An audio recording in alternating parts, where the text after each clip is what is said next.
Baiklah, sebelumnya saya informasikan dulu bagi teman-teman yang baru melihat channel ini, kalau seandainya nanti channel ini tembus di 5.000 subscriber, saya akan berikan giveaway sebesar 1 juta rupiah kepada subscriber channel ini. Dan juga teman-teman yang bermasalah sama pinjaman online. Jadi yang baru melihat channel ini, silakan teman-teman subscribe dulu dan like-nya, siapa tahu ini menjadi manfaat dan juga berkah untuk kita bersama-sama. Amin amin ya rabbal alamin. Nah, di sini saya akan berikan informasi terbaru, bahwasanya seluruh 96 pinjol nantinya, mungkin teman-teman ada pinjaman di aplikasi pinjol resmi OJK yang ada izinnya sama OJK, dia tidak akan membedakan lagi pinjol besar, pinjol kecil, pinjol apapun itu. Seluruh pinjaman online di Indonesia ini harus menyetorkan skor kredit mereka kepada pihak OJK, Otoritas Jasa Keuangan. Dalam maksud seperti apa? Misalkan seperti ini, Anda ada pinjaman di aplikasi pinjol mungkin tidak terlalu terkenal.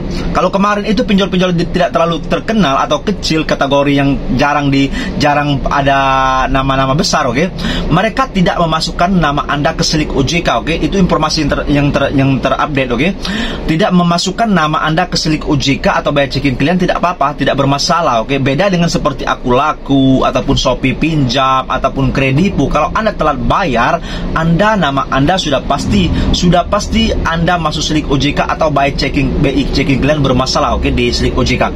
Tetapi mulai nanti OJK, sekecil apapun pinjol atas nama ada naungan dari pihak OJK, mereka harus mencantumkan, harus mencantumkan nama Anda harus disetorkan. Kalau Anda ada kredit macet, terkhusus TWP 90 sudah dilewati atau tingkat one prestasi, telat bayar, skor kredit Anda akan disetorkan ke pihak OJK.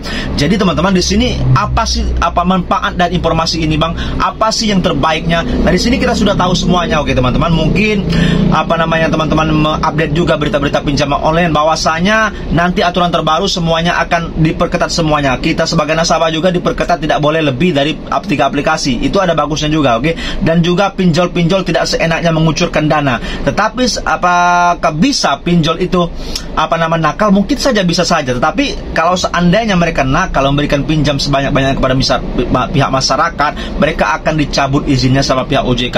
Karena OJK semakin hari semakin keras kepada pihak pinjaman online. Semoga saja ini terrealisasi dan bisa pinjol-pinjol ditaati sama pinjol-pinjol, dan mereka tidak seenaknya kepada pihak masyarakat yang sering diganggu ataupun diteror-teror. Karena siapapun yang meneror yang namanya nasabah, DC-DC yang meneror para nasabah, kedepannya OJK tidak mau tahu lagi, alasan pinjaman online kepada pihak nasabah mengancam atau meneror. Semuanya penuhi tanggung jawabnya adalah pinjaman online, teman-teman, Semuanya ada di pinjaman online. Kalau seandainya Anda minjam uang, misalkan di aplikasi Samir, resmi OJK Samir itu, dan mereka menagih Anda seenaknya, seenak jidat mereka, tidak berkata sopan ataupun apapun itu, mereka tidak lagi bisa berdalih bahwasanya DC ini, DC itu, yang disalahkan sama pinjaman online-nya. OJK hanya tahu dari Samirnya, Dan kalau seandainya mereka tidak taat, Samirnya bisa diacak-acak, bisa dicabut izinnya, dan mereka tidak mungkin mau seperti itu.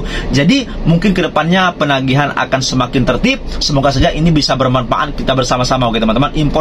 Informasi bagus juga kepada pihak masyarakat seperti kita atau peminjam-peminjaman online. Nah, kalau seandainya dampaknya kepada pihak masyarakat apa sih, Bang?